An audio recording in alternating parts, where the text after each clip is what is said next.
بچی کو اگر بہت پیار سے پالا، پردہ بھی کرایا، دین بھی سکھایا، اچھا کھلایا پلایا، ٹھیک ہے۔ اب جب شادی کی باری آئی تو کیا دیکھا کہ وہ سامنے والے کا گھر کتنا بڑا ہے، گاڑیاں کتنی ہیں، یہ دیکھا کہ اس کا عقیدہ کیا ہے، وہ دیندار کتنا ہے۔ ہم نے ایسا بھی دیکھا اشفاق بھائی پوری زندگی اپنی بچی کو پردہ کروایا اور شادی کے بعد وہاں جا کے برقعے اتر گیا، کیونکہ وہ سسرال والے منع کرتے ہیں۔ ساری زندگی اولیاء، اہل بیت، غوث پاک، بارہویں شریف، میلاد کا ذہن دیا اپنی بچی کو، بچی بھی ماشاءاللہ نیک رہی، اور جہاں بھیجا وہاں کہتے ہیں وہاں تو یہ سب چیزیں کرنے کی اجازت ہی نہیں ہے۔ تو آپ نے کیا کیا اپنی بچی کے ساتھ؟ اچھا پھر اسی طرح سود کا کام کرنے والا، حرام روزی کمانے والا، یہ دیکھا ہی نہیں۔ اچھا آپ حلال کماتے بھی رہے، اپنی بچی کو حلال کے ذریعے پرورش کرتے رہے، اب شادی وہاں کر دی، رشتہ وہاں کر دیا جہاں حرام روزی کمائی جا رہی ہے۔ آپ نے اپنی بچی کے ساتھ کیا کیا؟ کبھی سوچا آپ نے اس کی آنے والی نسلوں کا کیا ہوگا؟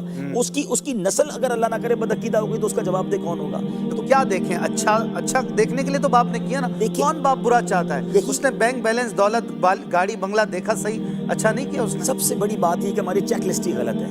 ہم نارملی لڑکا ڈھونڈتے وقت 3-4 چیزیں دیکھتے ہیں، دکھتا کیسا ہے، دکھتا بھی چل جائے گا اگر کماتا اچھا ہے تو، ٹھیک ہے نا، پھر اس کے بعد خاندان کیسا ہے، کوئی بری عادت تو نہیں ہے۔ اچھا بری عادت میں بھی کیا چیک کریں گے؟ وہ بری عادت جو معاشرے میں بری ہے، نشہ تو نہیں کرتا، چوری تو نہیں کرتا ہے۔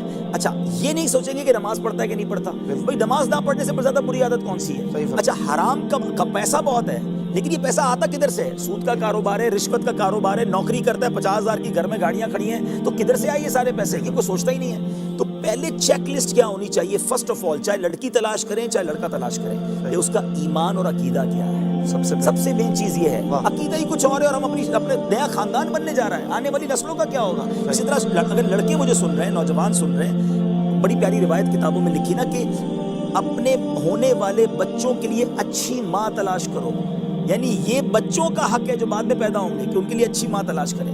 تو ماں نیک ہو، دیندار ہوگی تو بچے بھی نیک بنیں گے، با پردہ ہو۔ تو لڑکے بھی اپنے لیے اگر تلاش کرتے ہیں، اپنی ماں اپنی فیملی کو کہتے ہیں تو پہلے کہیں کہ اس کا عقیدہ، اس کا ایمان چیک کریں، پھر وہ نمازی ہے کہ نہیں، دیندار ہے کہ نہیں۔ دیندار جناب رشتے ملتے نہیں ہیں، اب اتنا اچھا رشتہ آیا تھا، کامل تو کوئی نہیں ہوتا جناب، ہم نے تو بچی دے دی۔ آپ نے انتظار ہی نہیں کیا، اللہ پر بھروسہ ہی نہیں کیا۔ آپ یقین کریں اگر آپ نے صرف اس لیے رشتہ نہیں کیا کہ آپ کو اللہ والا نیک رشتہ چاہیے اور حلال کمانے والا چاہیے، آپ اللہ کی ذات سے امید رکھیں، اللہ غیب سے ایسا رشتہ بھیجے گا۔ اچھا ایک بات میں اور سمجھا دیتا ہوں، بات طویل ہو گئی، کہ مثال کے طور پہ آپ نے بہت مالدار دیکھا اور وہ اللہ کو ناراض کر رہا ہے، کما ایسے رہا ہے کہ اللہ کو ناراض کر رہا ہے، عادت ایسی ہے کہ رب ناراض ہے۔ بچی کو بیایا، کیا ایسا نہیں ہوتا کہ وہ مالدار کنگال ہو جاتا ہے؟ جس سے رب ناراض ہے وہ کبھی بھی برباد ہو جائے گا۔